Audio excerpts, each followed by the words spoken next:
Boa noite, pessoal. Sejam bem-vindos e bem-vindas a mais um encontro aqui no SEI Campinas, o nosso programa Devaneios no Café. Este programa que é localizado aqui no SEI Campinas, na rua Doutor Quirino 1856, nesse espaço físico aqui que nos abriga, o espaço Marco do Vale. E também nós estamos ao vivo, tanto no Instagram do Freud Estupefato, quanto no YouTube do SEI Campinas. E o pessoal já está chegando. Renata Mikolski. Boa noite, Renata. Seja muito bem-vinda. Acho que é a primeira vez que eu vejo você aqui na live, então seja muito bem-vinda a este encontro aqui que a gente realiza semanalmente. Um grande abraço de Portugal. Que bacana, Renata. Que bacana. E olha só, olha quem chegou aqui. Vamos ver se eu consigo. Vamos ver. Vamos ver se é isso mesmo. Então... Vibra Psicanálise Clínica. Boa noite, está rolando no YouTube? Tá sim, só que no YouTube do SEI Campinas, viu? Olha quem está aqui! Sou eu. Pensei que não fosse poder participar aqui. Deixa eu só aumentar seu volume aqui, peraí. Pronto. Pensei que não fosse participar por causa de problemas técnicos. Eu também, eu já estava pronto para isso. Mas acabou que as coisas se arranjaram aqui e eu tô aqui. E aí, tudo bem? Tudo jóia, professor. Bem-vindo aqui. Deixa eu te apresentar, então, por favor. Que grata surpresa. Eu vi seu nomezinho ali de solicitação. Falei, opa, pelo visto vamos ter convidado. Pessoal, para quem não conhece, esse aqui é o nosso professor Éder Schmidt, querido amigo meu. Já considero você como amigo, tá, professor? Então, caso venha para Campinas, você vai tomar um café comigo. Já está super convidado. Eu mesmo aqui de fora, né? Isso um dia talvez eu vá para Juiz de Fora também. Eu tenho com vontade É uma cidade muito agradável. Muito agradável. É perto do Rio de Janeiro, Juiz de Fora, né, professor? Fica 2 horas, pouco menos. É próximo, sim. Bem próximo. Bem próximo. E, né, professor, a gente até tinha falado na semana passada que a gente estava planejando fazer uma live juntos e que bom que hoje nós vamos conseguir fazê-la. Eu estou até pensando num tema substituto, mas eu acho que não vai precisar mais dele. Não, vamos lá. Eu achei também que não fosse poder, estava com um problema técnico, mas acabou que a internet voltou. Deixa eu só ver se eu consigo uma luz melhor aqui. A internet voltou e eu estou aqui presente. Mandei uma mensagem, mas eu acho que você não teve tempo de ouvir, porque foi bem em cima da hora. A mensagem é verdade que eu voltaria, que eu viria. Tá. Eu não consegui ver lá mesmo. Não consegui ver. Mas que bom que deu certo, viu, professor? Porque chegou bem na hora que eu comecei o programa, você já mandou a solicitação para mim. Muito bom. Só a luz aqui não está muito boa aqui. Estou achando a luz que não está muito boa. Mas está ok, eu te enxergo bem, professor. O Jung Despertar, boa noite. O pessoal já está dando boa noite aqui. Acho que o pessoal que está chegando agora... não sei, mas pelos nomes que eu estou vendo, eu acho que eles sabem do tema de hoje, professor. Se você quiser dar uma apresentada, assim, de início, qual foi o tema que nós pensamos para hoje, fique à vontade. Nós pensamos um tema muito, muito instigante, que são as perversões sexuais. É um tema que, assim, a gente diria que na clínica, propriamente, não é uma coisa tão frequente. Mas, de qualquer maneira, o tema é um tema que desperta indagações de muita curiosidade. Nós vamos, inclusive, falar dessa curiosidade que o tema desperta. E o que é interessante, né, professor, que acho que a gente chegou, se não me falha a memória, a gente chegou a conversar, não sei se profundamente ou não, agora não estou lembrado, mas sobre perversões morais. Sim, conversamos sobre perversões morais bastante, né? Inclusive, o nosso livro, de uma certa forma, passa por aí, né? Passa pelas perversões morais. Ou pelo menos toca, em grande medida, essa questão das perversões morais. Sim, eu sei que toca, eu lembro porque é por isso que eu estou falando, porque na nossa última live, que está ali registrada no nosso livro, tem esse tema. Ele aparece na última live. Na primeira eu acho que não. Na segunda aparece. mas eu acho que é importante, inclusive, ressaltar a diferença. Por que morais e sexuais? Qual que é a diferença entre uma e outra dessas perversões? Porque a gente tem que entender, né, que a perversão, no sentido da psicopatologia psicanalítica, da psicopatologia mais profunda, a gente entende que a perversão é um modelo de relação, uma organização do psiquismo. Dentro, no sentido mais freudiano, a gente entende que existam 3 organizações possíveis do psiquismo. O psiquismo se organizaria de uma forma que a gente chama de neurótica, de uma forma que a gente chama de psicótica e de uma forma que a gente chama de perversa. Essas organizações do psiquismo são organizações que são adquiridas a partir da primeira infância e elas são imutáveis. Alguém que se organiza dentro desse modelo que nós chamamos de neurótico é uma pessoa que vai levar essa organização pelo resto da vida e com todas as consequências de ter o psiquismo organizado assim. A mesma coisa com quem se organiza de uma forma, quer dizer, um modelo que a gente chama de psicótico, a mesma coisa do modelo que nós chamamos de perverso. Isso não quer dizer obrigatoriamente a doença, a patologia neurótica ou a patologia psicótica, quer dizer que é um modelo de relação. Essas organizações podiam ter outro nome qualquer, organização X, Y, Z, João, será que nome a gente poderia dar a essas organizações? Mas elas são chamadas de neurótica, psicótica e perversa.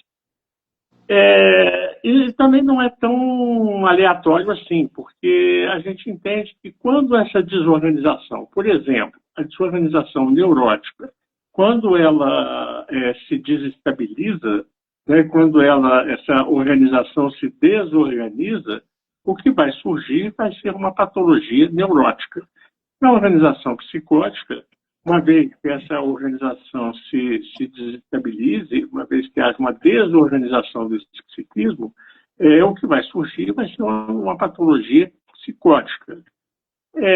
Então, a gente entende que essas organizações elas não se interpenetram, dentro do sentido freudiano. Existem outras escolas da psicanálise que entendem que elas possam ser intercambiáveis em algumas situações, mas no sentido freudiano, não. Quando você se organiza neurótico, você vai levar a sua organização pelo resto da vida. E pelo resto da vida, você, quando fizer uma patologia, quando tiver um produto de uma desestabilização, esse produto dessa desestabilização vai ser obrigatoriamente uma patologia neurótica, uma neurose, né, no sentido patológico. Pode ser uma neurose grave, uma neurose gravíssima, uma neurose mais grave ainda, mas não vai ser uma psicose. Né? Por outro lado, um indivíduo que se organizou dentro desse modelo psicótico, uma vez que ele venha se desestabilizar, ele vai ter uma manifestação de ordem psicótica.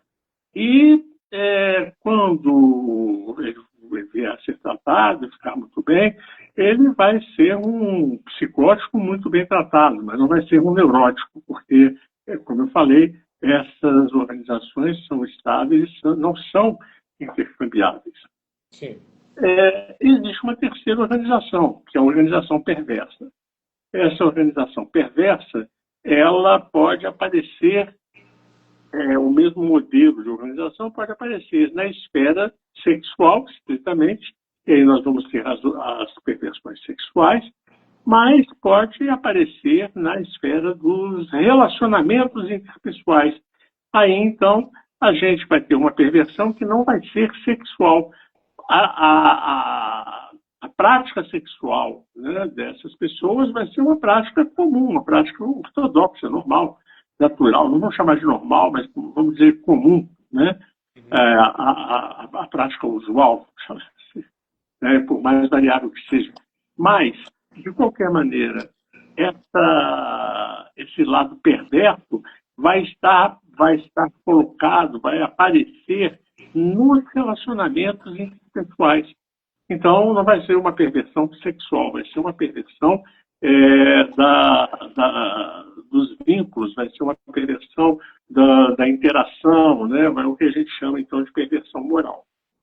Então, essa diferença é que a perversão sexual se dá dentro do cenário, que é um cenário sexual, totalmente sexual. E que ele não tem um objetivo sexual nesse sentido da perversão moral, não. Ele não busca esse contato, no caso. Não, o que está em jogo, tanto na forma da perversão sexual quanto na forma de perversão moral, ou perversão narcísica, autores chamam de maneiras diferentes, a mesma coisa, mas o que está em jogo é o mesmo. Existe uma tendência, não é uma tendência, é um imperativo, uma obrigatoriedade de você descaracterizar o outro como tal.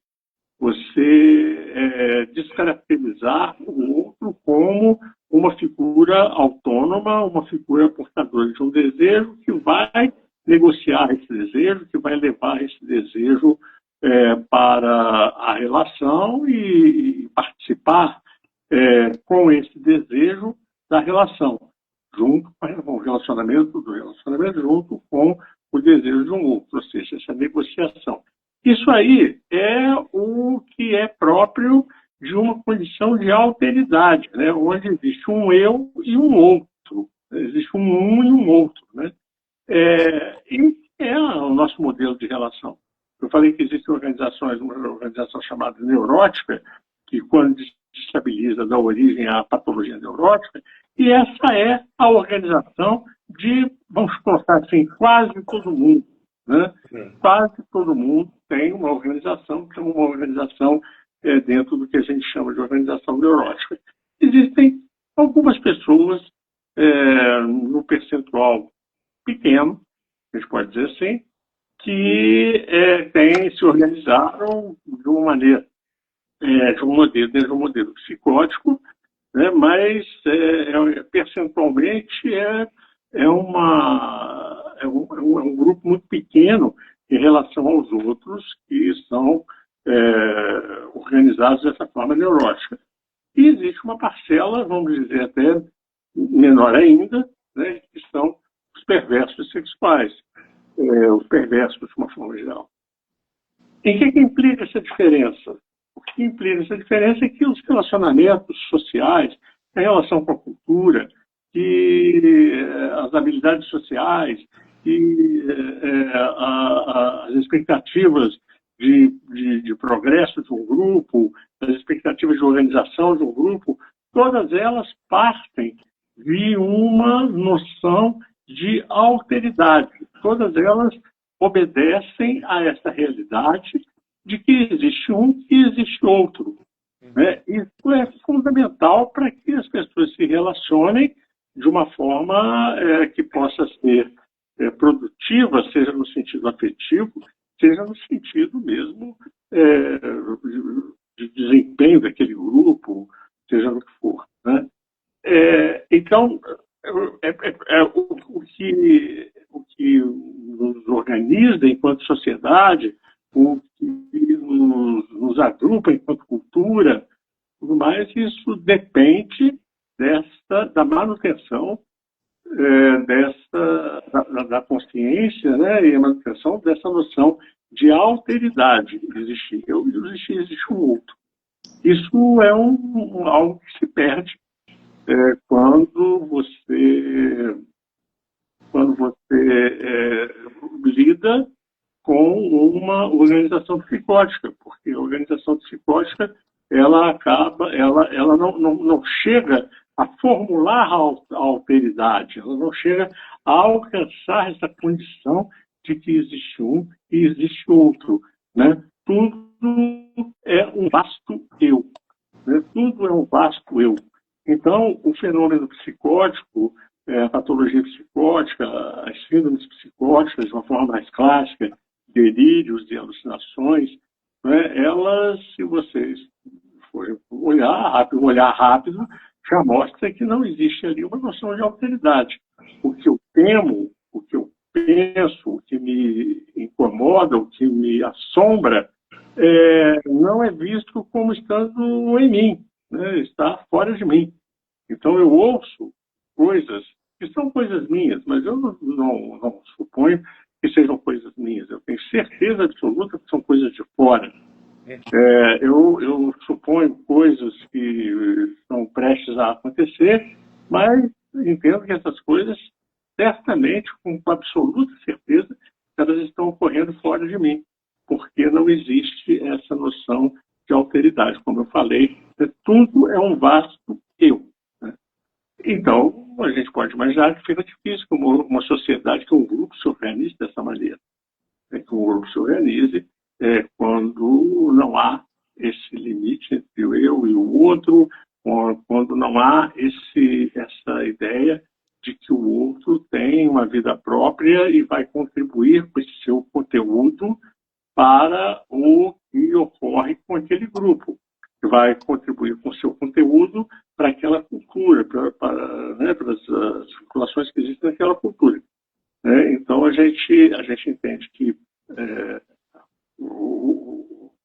a vida, em sociedade, cultura, ela ocorre a partir de um posicionamento dentro do que a gente chama de neurótico. Volto a dizer, não a patologia neurótica, a patologia neurótica para atrapalhar as coisas, mas dentro de um funcionamento que tem o mesmo nome, seria uma organização também chamada de neurótica, assim como a patologia. Fui claro com relação a psicose e a neurose, não sei se as pessoas... Eu entendi bem, professor. Acho que esse é um tema aí que, para quem... Vânia Pereira. Para quem já estuda psicanálise há um tempo, esse é um tema conhecido. Mas aí tem um ponto importante. Né? Vou voltar num ponto que você definiu muito bem como funcionam esses modelos, essas estruturas, tanto neurótica quanto a psicótica. Mas aí você trouxe um ponto sobre a estrutura perversa, que ela busca uma deformação deste outro, ela busca com que ela reconhece, porque eu estou entendendo o seguinte, então, ela reconhece que há uma alteridade, mas não quer que seja daquela maneira. Exatamente. Não querer que seja dessa maneira, nós que somos organizados neuroticamente também, às vezes, não queremos, né?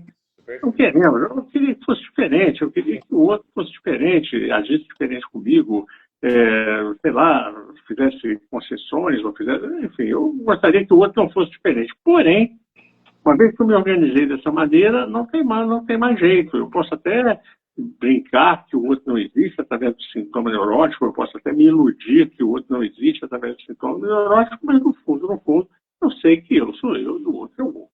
No caso da organização perversa, vamos colocar assim, o indivíduo organizado perversamente, ele não tem essa vivência psicótica, né, de eu ser o todo. Ele sabe que existe um eu e existe um outro, que existe uma alteridade. Porém,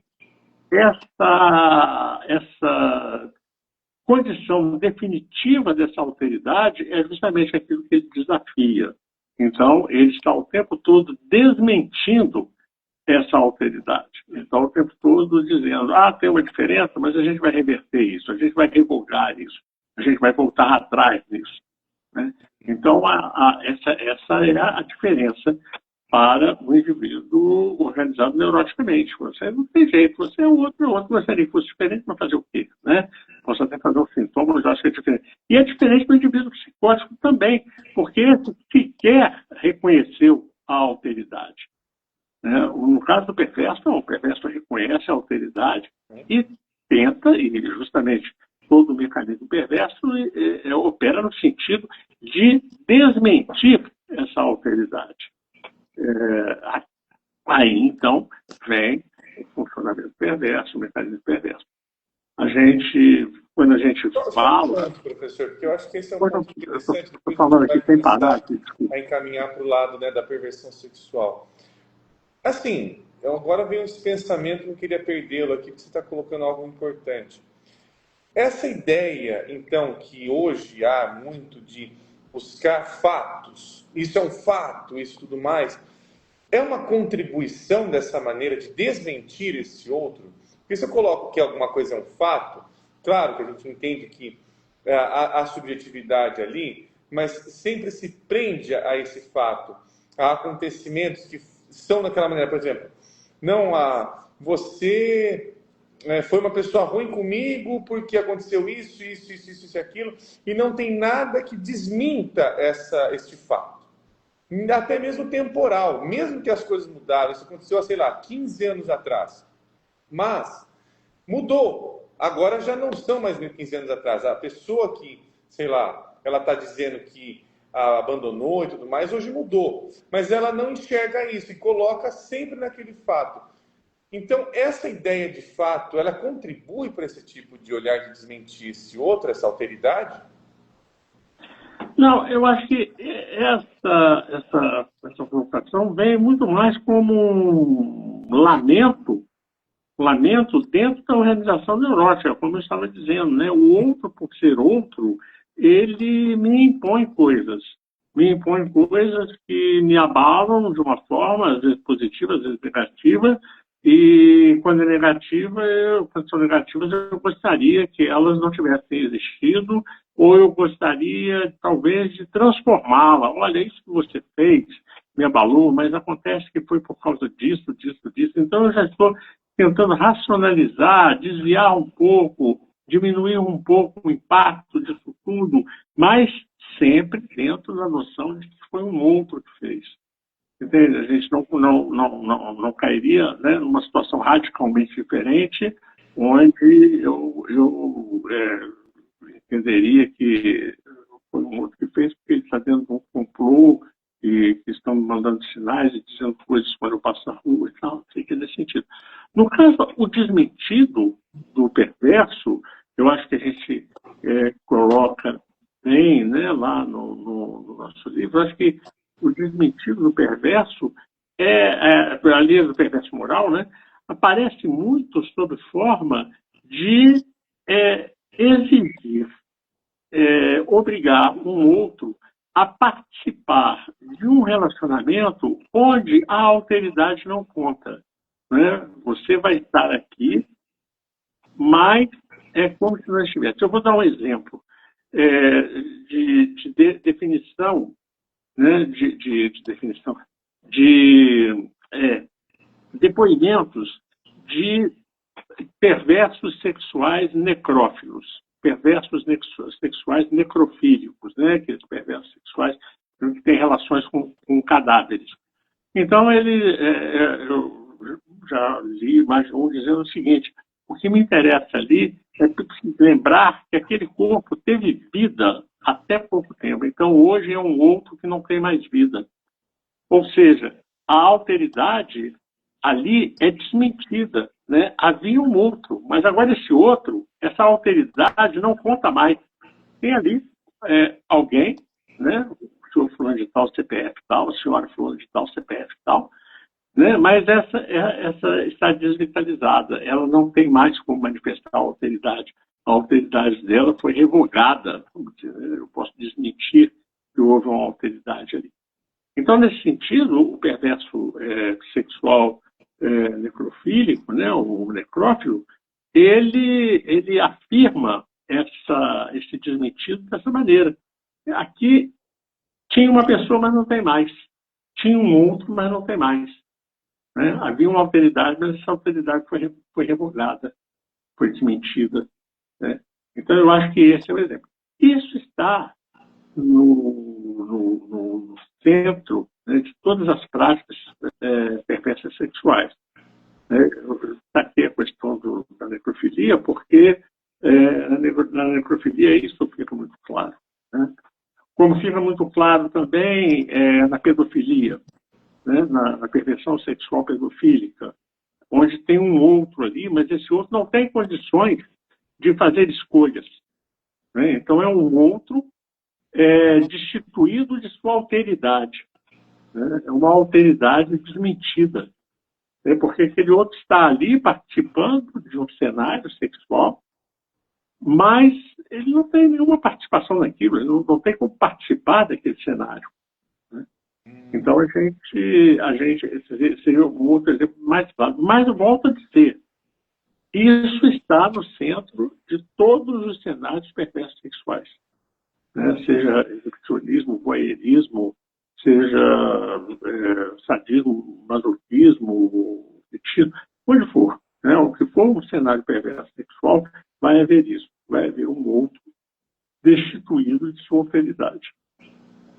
E nesse sentido, então, professor, como é que você definiria o que é uma perversão sexual? Você deu alguns modelos, alguns exemplos de como ela é.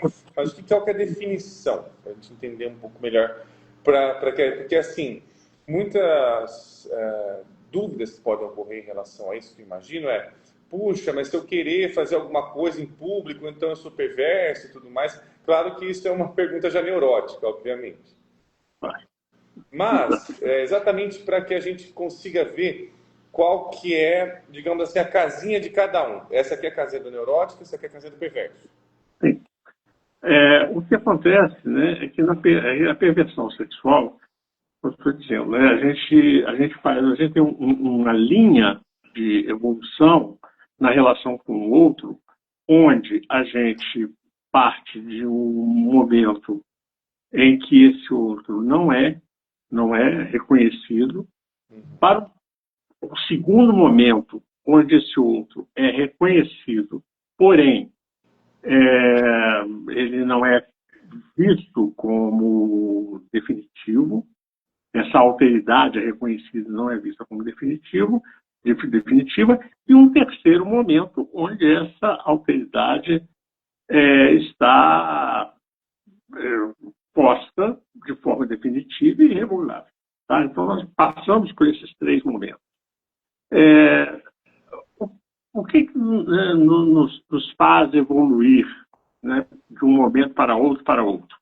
Né? O que nos faz evoluir é uma possibilidade de enfrentar a realidade. Porque quando a gente fala de alteridade, é claro que eu estou aqui o tempo todo exemplificando o outro como uma outra pessoa, mas quando a gente fala de alteridade, a gente está falando de fato daquilo que não é determinado por mim, daquilo que não é a expressão imediata e plena da minha vontade, do meu querer, da minha expectativa e tudo mais.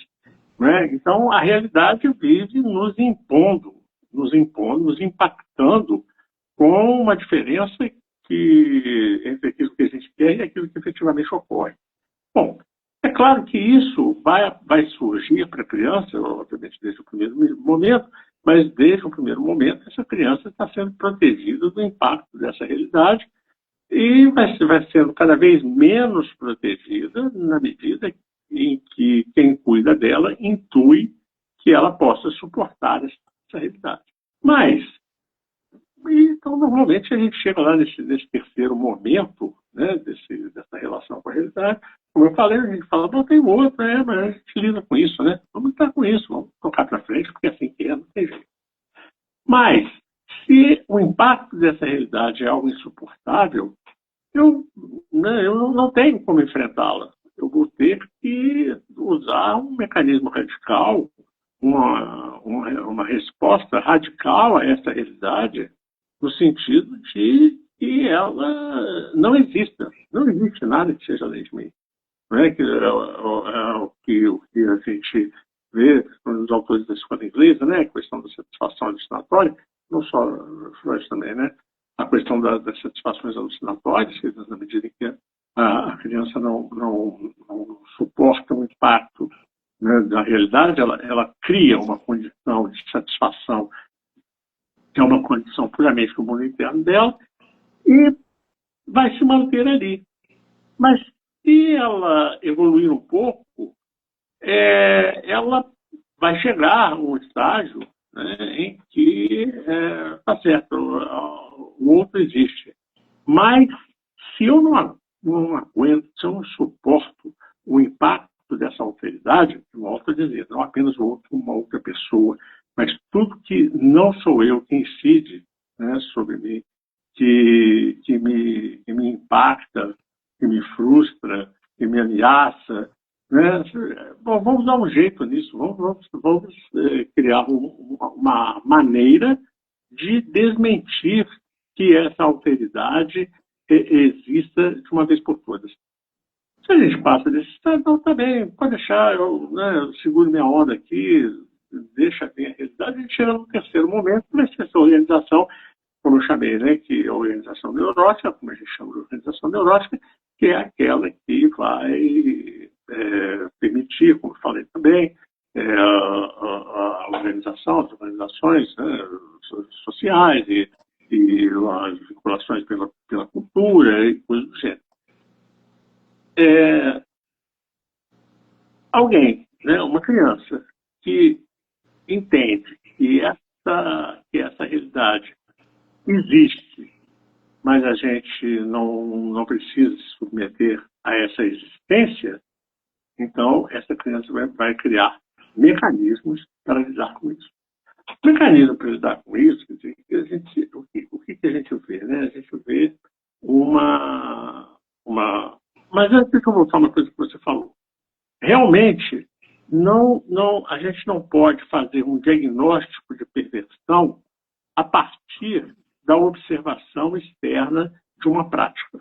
Né? Então, se a pessoa tem uma prática sexual, seja qual for, né, que seja estranha, que seja esquisita, que seja abjeta, que seja sei lá o quê, isso não quer dizer que aquela prática seja uma perversão sexual no sentido psicanalítico.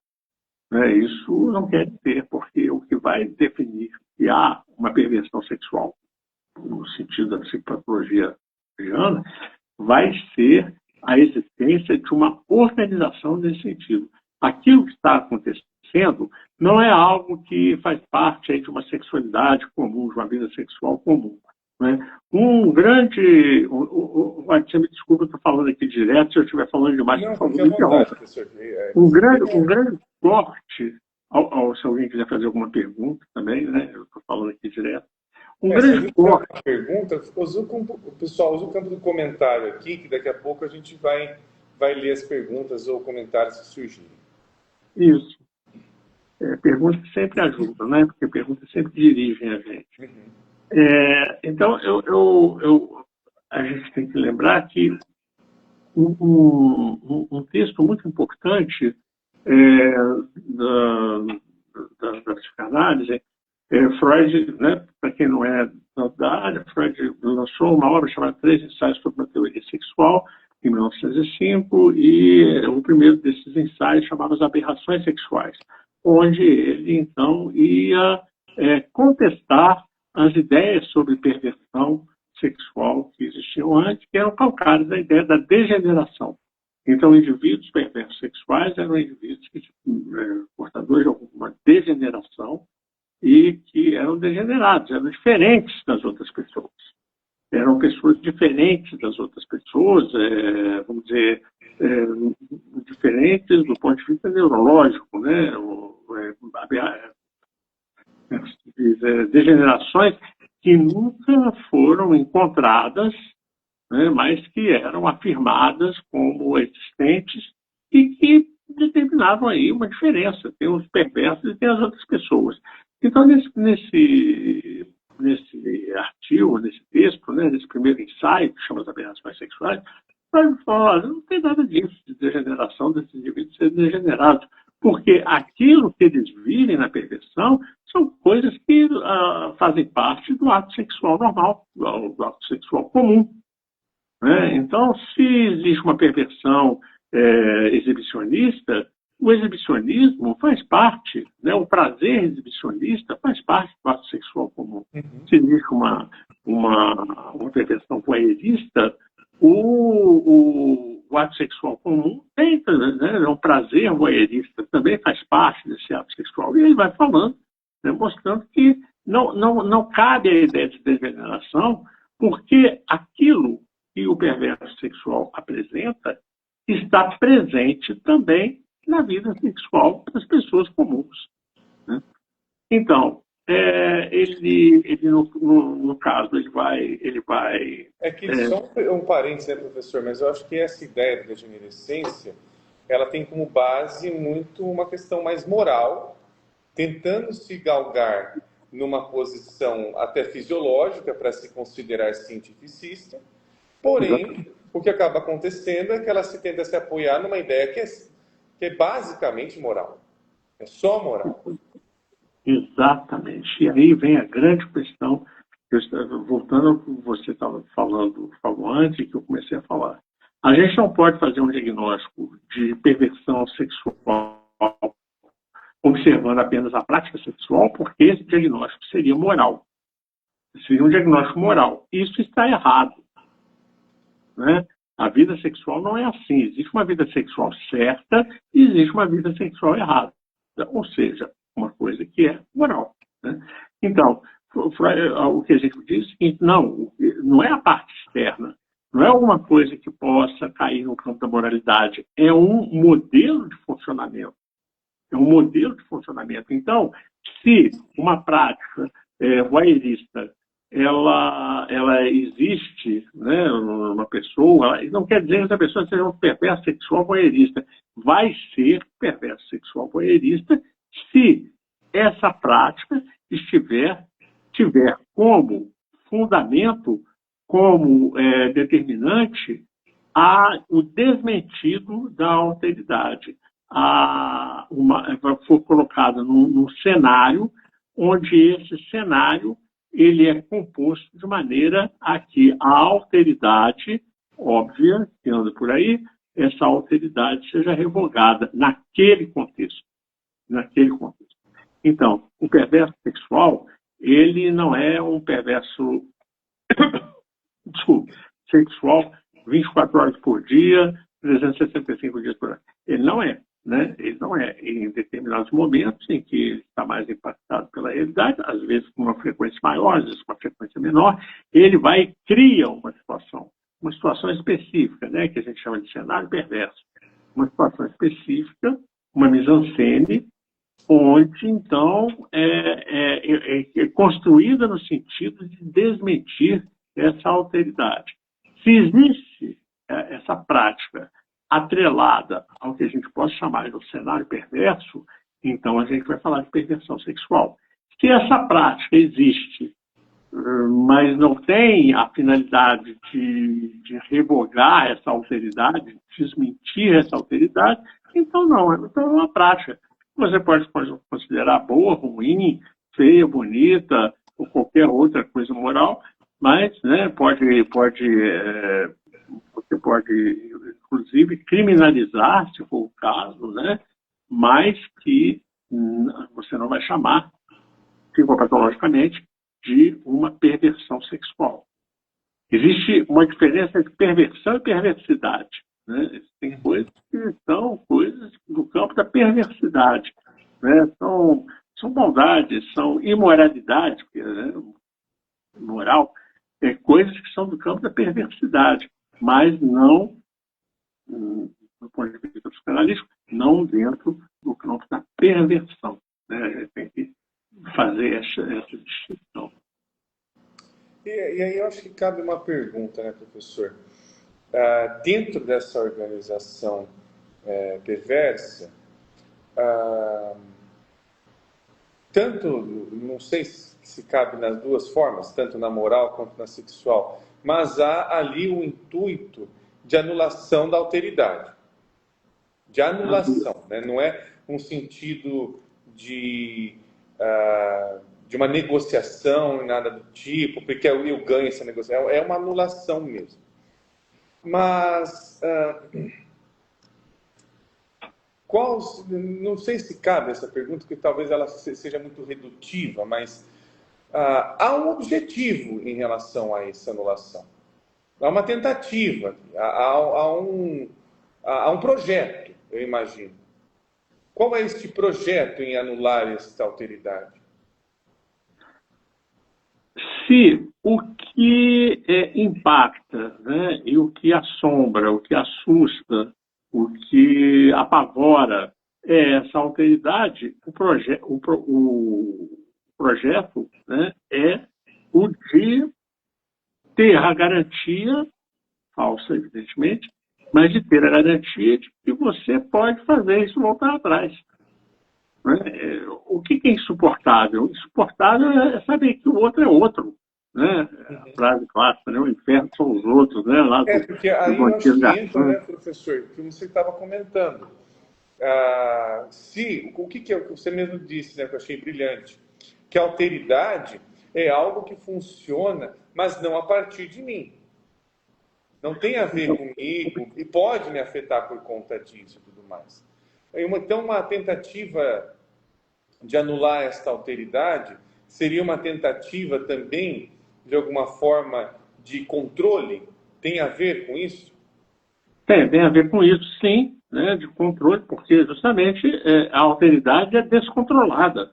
Uhum. A alteridade é descontrolada. Eu não sei o que o outro vai fazer, ou não só o outro, né? Ou se eu saio na rua, vai cair um granizo, uma chuva de granizo na minha cabeça, ou se eu vou ler uma coisa que é extremamente desagradável, que vai me impactar, que vai me fazer ficar angustiado.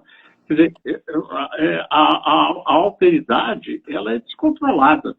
Né? Justamente isso, ela era absolutamente descontrolada. No momento em que eu trago isso para um cenário que, caracteristicamente, o cenário perverso é um cenário previamente elaborado e absolutamente inflexível, as coisas têm que acontecer exatamente como estão ali, esse aleatório da alteridade, esse descontrole da alteridade, isso eu digo, naquele momento eu digo assim, existe, mas eu dou um jeito.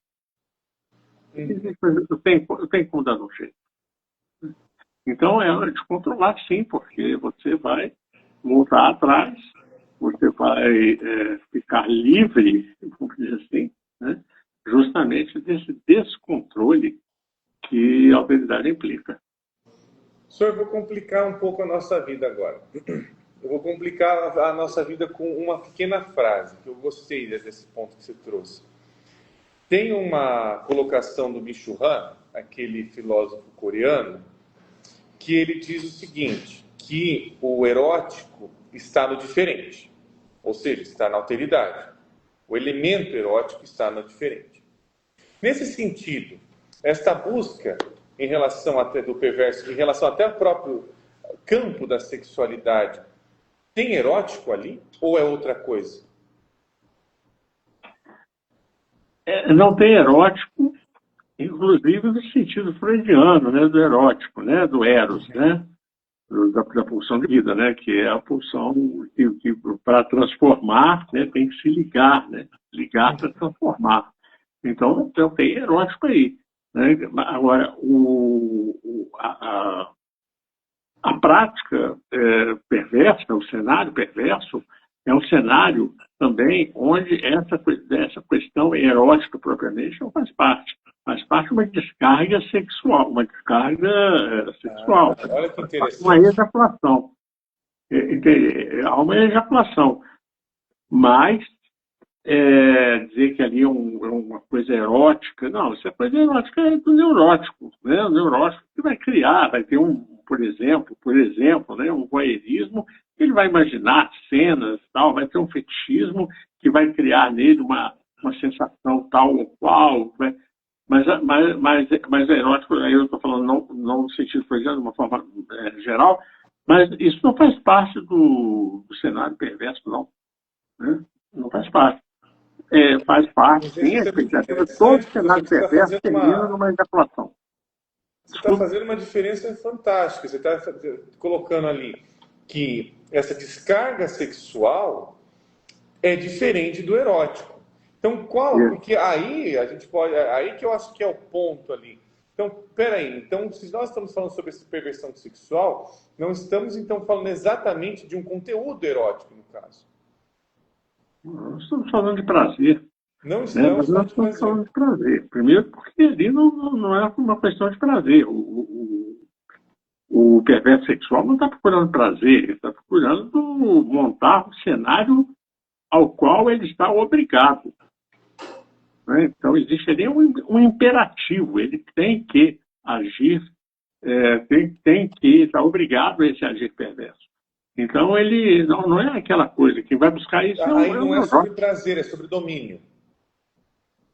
Absolutamente sobre domínio. Perfeito. Absolutamente. Todo cenário tem um componente sádico.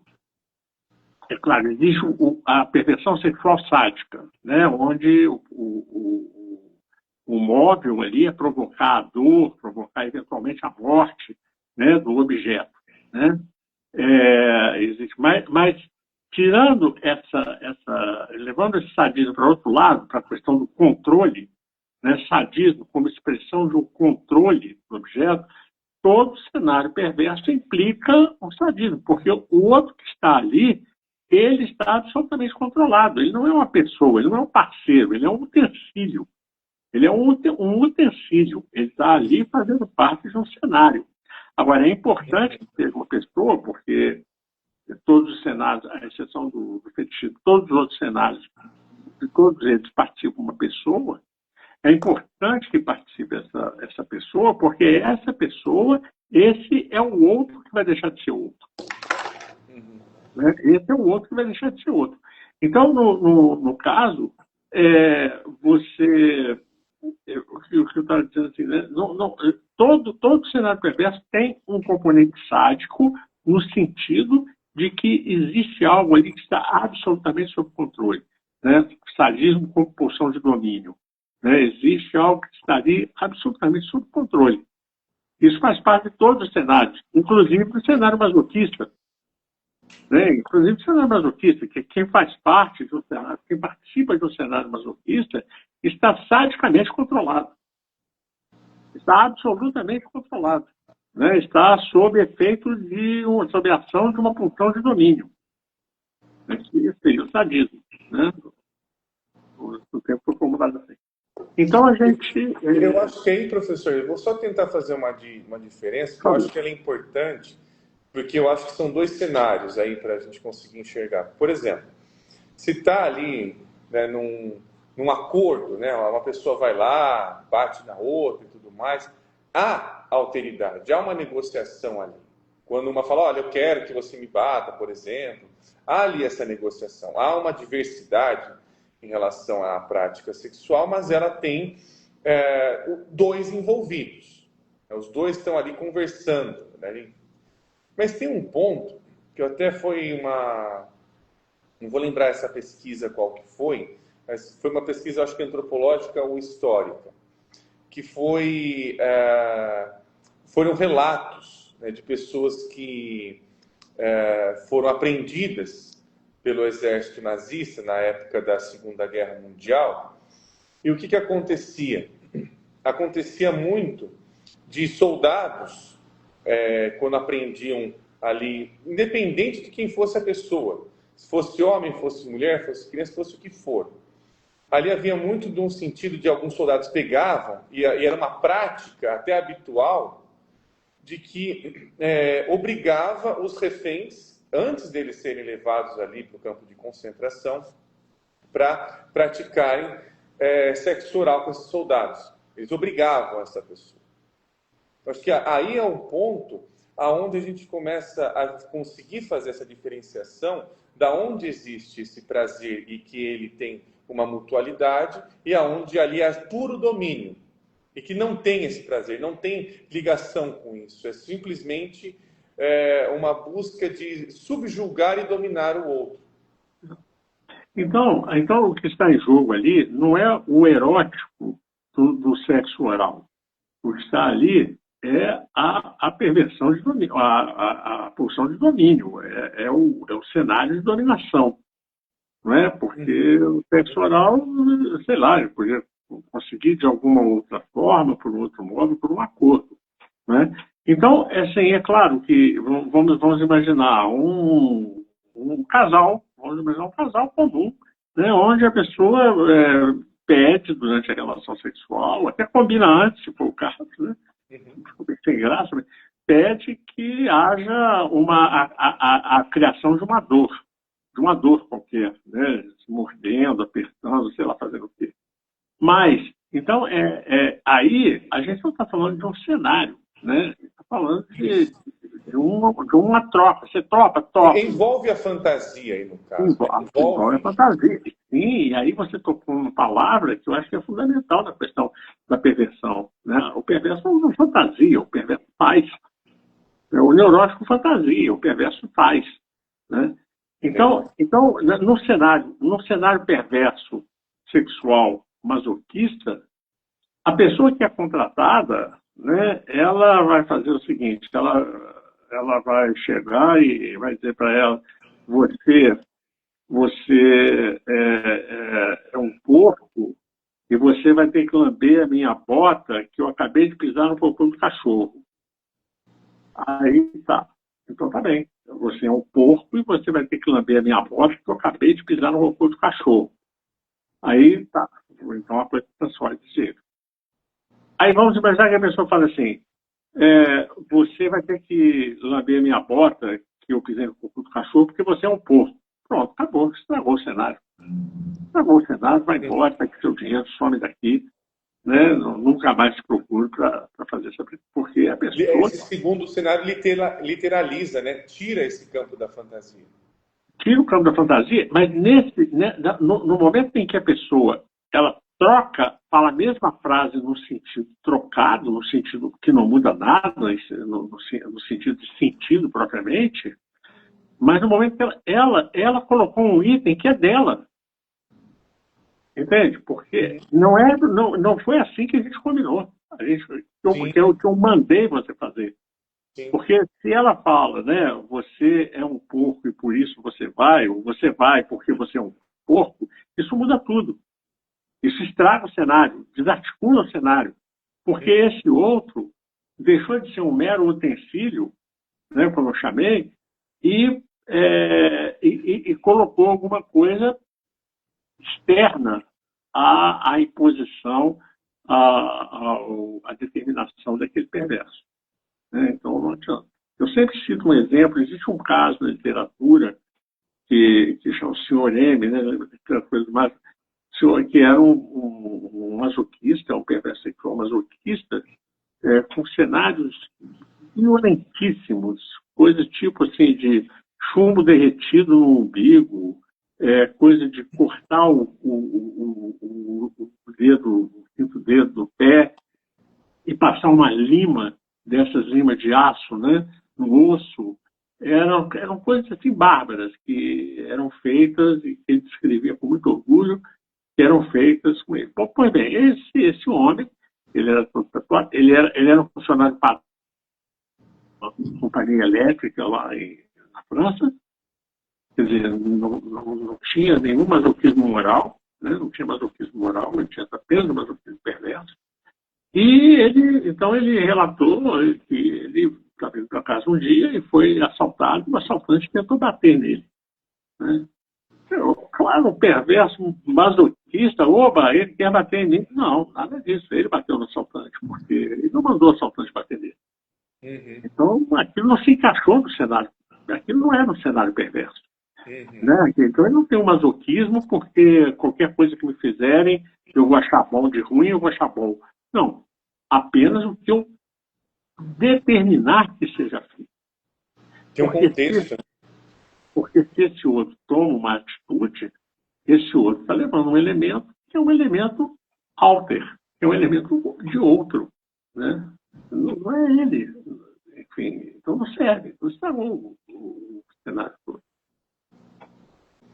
Bom, professor, a gente está chegando ao fim hoje da nossa live, mas olha, primeiramente, que bela de uma aula, viu? Eu estou muito agradecido, ainda bem que essa live rolou hoje, porque eu acho que é um tema importante, é um tema que a gente nunca tinha conversado sobre essa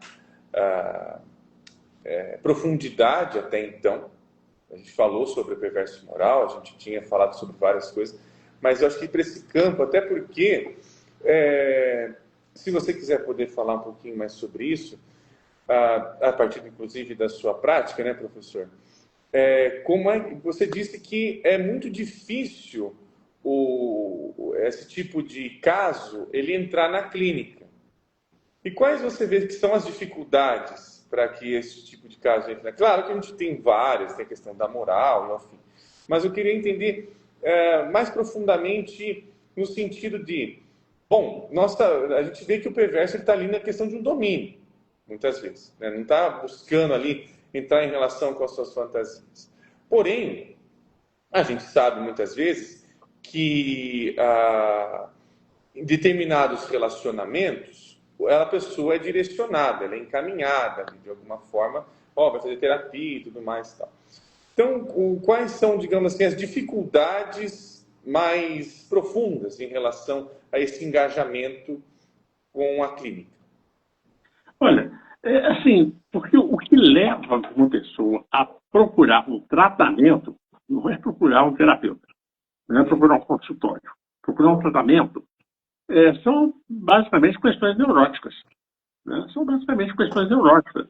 Eu estou aqui, são questões que têm a ver com choque com os próprios valores, são questões que têm a ver com frustrações das próprias expectativas, com manutenção de situações que se repetem e que a pessoa não quer que se repitam, mas faz com que elas se repitam.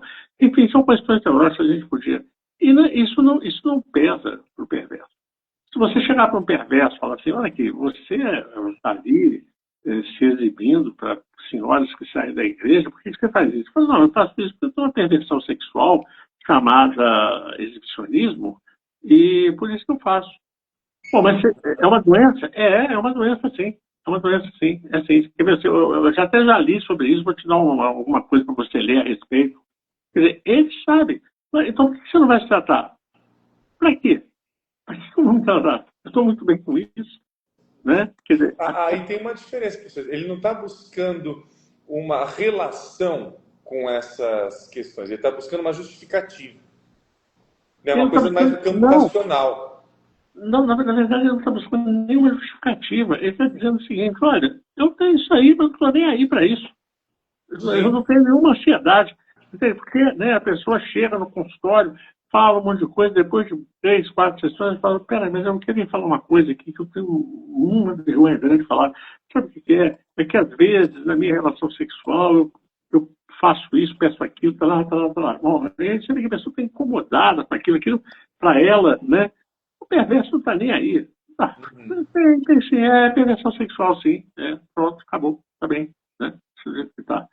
Porque não há ansiedade no cenário perverso. O cenário perverso não tem essas questões que são questões que só a autoridade traz e questões, né, questões mais, vamos chamar, do âmbito neurótico, o amor, a ansiedade, a automodificação. Não tem isso. Não existe isso. Né? Se o masoquista está lá pedindo, né, pedindo, não pede, né, estava determinando que a pessoa diga para ele que ele é isso, é aquilo, e que faça ele fazer isso, fazer aquilo, não é porque ele se sente mal, eu preciso ser punido. Não, disso não. Aquilo ali é um ritual para ele, pronto. Né, e acabou. A forma dele viver a perversão sexual é aquela.